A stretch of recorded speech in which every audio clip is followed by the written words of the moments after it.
आज हम लोग क्वेश्चन नंबर 207 करेंगे। क्वेश्चन नंबर 207 क्या पूछ रहे हैं? 38 week pregnancy complaining of painless causeless bleeding, ultrasound shows central placental previa done at 20 week, most appropriate management। तो यहाँ पे बोल रहे 38 वीक पीरियड ऑफ जेस्टेशन चल रही है, ठीक है ना। complaining of पेनलेस, फिर कॉजलेस ब्लीडिंग, ठीक है ना, causes bleeding and ultrasound shows central placenta previa, ultrasound shows central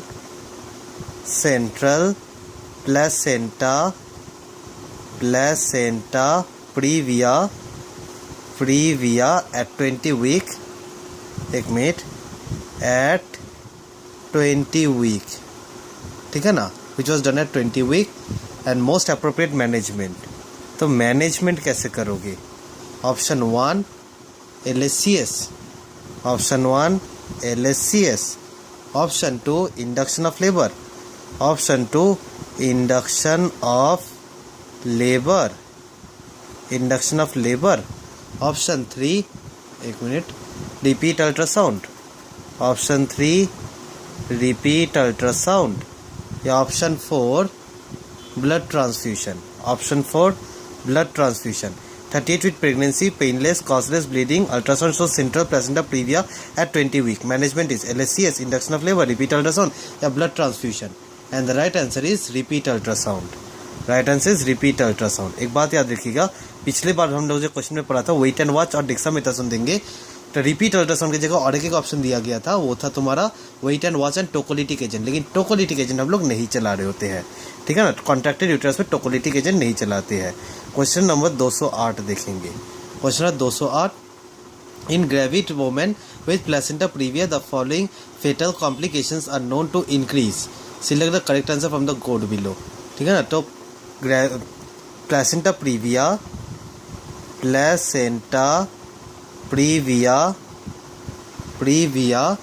ठीक है ना, associated fetal complications, associated with fetal complications कौन कौन सी है? ऑप्शन 1 कॉन्जेनाइटल मैलफॉर्मेशन,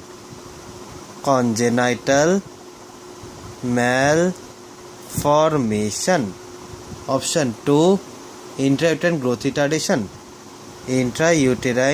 रिटार्डेशन, या option 3 pre maturity,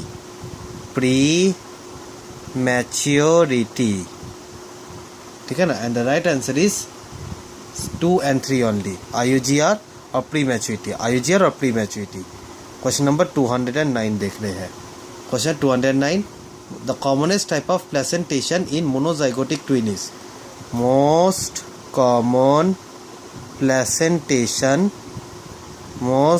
placentation in monozygotic twin,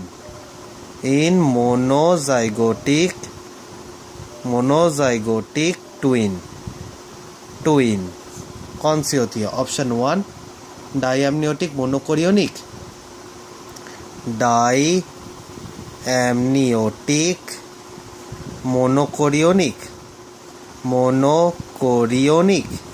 option 2 diamniotic dichorionic, option 3 monoamniotic monochorionic, option 4 dichorionic monoamniotic. इस देखिए, most common presentation monozygotic twin is diamniotic monochorionic, diamniotic dichorionic, monoamniotic monochorionic या diamniotic monochorionic. And the right answer is A, that is diamniotic monochorionic. Question 210 देखेंगे। Question number 210 क्या पूछ रहे हैं? Which of the following hematological parameter does not undergo physiologic increase during normal pregnancy, ठीक है ना। Which hematologic parameter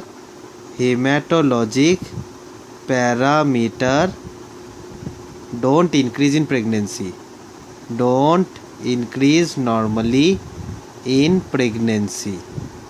Option 1 blood volume, option 1 blood volume, option 2 एक minute red cell volume, option 2 red cell volume, option 3 leukocyte count, option 3 leukocyte count, option 4 platelet count, option 4 platelet count. फिर से देखिए, which hematologic parameter don't increase normally in pregnancy? Blood volume, red cell volume, leukocyte count या platelet count? And the right answer is D, platelet count. Platelet count नहीं पड़ेगी, platelet count नहीं पड़ेगी। Question number 211 देखेंगे। Question 211, a pregnancy mother is referred with A prolong stage second stage of labour. On examination fetal heart sound is 120 per minute and the head station is at station 1 with severe molding. What will be the most appropriate management? ठीक है, तो prolonged second stage of labor, prolonged second stage labor, prolonged second stage labor, fetal heart rate is 120 per minute, 120 per minute, ठीक है ना, and +1 station, +1 head station, +1 head station, ठीक है ना, with severe moulding, with severe moulding, with severe moulding. Management क्या करेंगे, manage कैसे करेंगे? Option 1 apply obstetric forceps and deliver, forceps delivery, forceps delivery. Option 2 apply ventouse and deliver, ventouse delivery, ventouse delivery. Option 3 perform LSCS, LSCS। Option 4 start pitocin drip, start pitocin drip. फिर से देखिए, prolonged second stage labor, fetal heart rate 120 per minute, +1 head station with severe molding. Management is forceps delivery, ventouse delivery, LSCS या start pantocin drip. And the right answer is C, that is LSCS, lower segment cesarean section. Question 212 देखेंगे।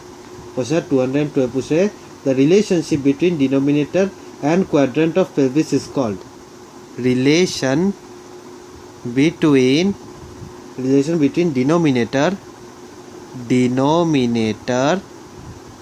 and quadrant of pelvis,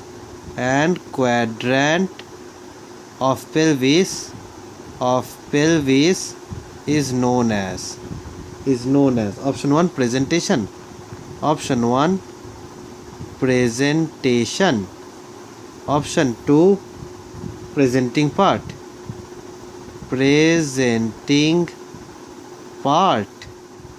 option 3 position,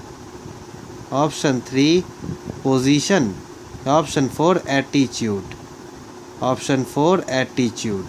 जैसे देखिए, relation between denominator and quadrant of pelvis is known as presentation, presenting part, position या attitude. And the right answer is C, position. Right answer is C, position. Question 213, question 213, a 20-year-old primary gravida is admitted with term pregnancy and labor pains. At 4 a.m. she goes into active phase of labor with 4 cm cervical dilatation. Membrane rupture during pervaginal examination showing clear liquid. A repeat pervaginal examination after 4 hours of good uterine condition reveal a cervical dilatation of 5 cm. What should be the next step in management? तो यहाँ पे बोल रहा है 20 year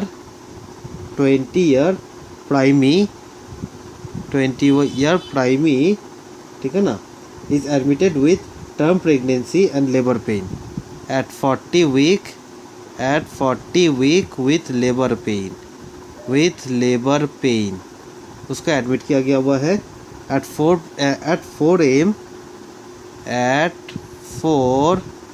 a.m. ठीक है ना, she goes into active phase of labor। 4 a.m. पे क्या हुआ था, there was active phase of labor, ठीक है ना, active phase of labour started,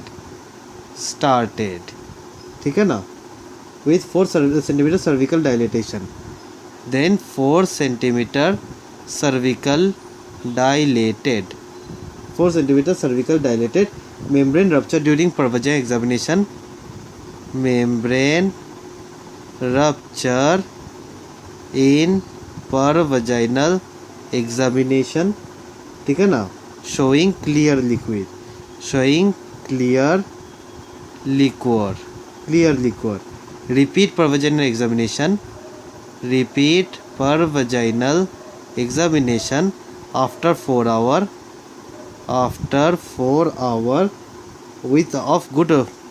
with good uterine condition, में क्या देखने को मिले, cervix 5 centimetre cervical dilatation, 5 centimetre cervical dilatation, ठीक है। तो अब पूछ रहे नेक्स्ट स्टेप क्या उठाओगे, next step option 1 reassess after 4 hour, reassess after 4 hour, option 2 immediate caesarean section, option 3 oxytocin drip, या option 4 reassess for occipital posterior position and cephalopelvic disproportion, reassess for occipital posterior position and cephalopelvic disproportion. फिर से देख लीजिए, 20 year primary eight 42 week with labour pain at 4 AM came with active phase of labor when active phase of labor was started, 4 centimeter cervix was dilated, membrane rupture in pervaginal examination showing clear liquor, repeat pervaginal examination after 4 hour with good uterine conditions, show 5 centimeter cervical dilatation. Next step is reassess after 4 hour, immediate cesarean section, oxygen drip, या फिर reassess for occipital posterior and cephalopelvic disproportion, and the right answer is reassess for OP and CPD. Question 214 देख रहे हैं, question 214 पूछ रहे हैं, slow progress in first stage of labour can be due to any of the following except, slow progress in first stage of labor is due to all except option 1 inefficient uterine action,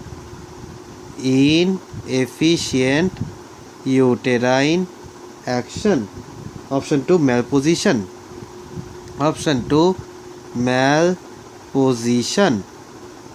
3 rigid perineum,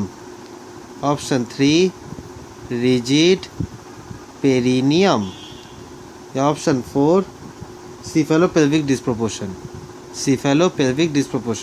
Slow progress in first stage of labor is due to all except inefficient uterine action, malposition, rigid perineum, या cephalopelvic disproportion, and the right answer is C, that is rigid perineum की वजह से नहीं होती ऐसे कुछ। Question number 215 देखेंगे, question 215, which of the following cardiotopographic feature does not qualify as reassuring? Non-reassuring cardiotopography is option 1 prolonged deceleration of more than 3 minutes, prolonged deceleration for more than 3 minutes, option 2 baseline heart rate 110 to 160, baseline heart rate 110 to 160 beats per minute, option 3 baseline variability more than 5 beats per minute, baseline variability for more than 5 beats per minute, या option 4 pressure of acceleration, एक minute, presence of acceleration, and the right answer is A, prolonged deceleration for more than 3 minutes. ये आपकी non reassuring है, prolonged deceleration for more than 3 minutes is non reassuring, ठीक है ना। Question number 216 देख ही लेते हैं, which one of the following muscle is the most significant component of female levator muscle sling? तो most important muscle of female levator muscle sling. इसका answer directly बता देता हूँ, प्यूबोकॉक्सिजियस। प्यूबोकॉक्सिजियस।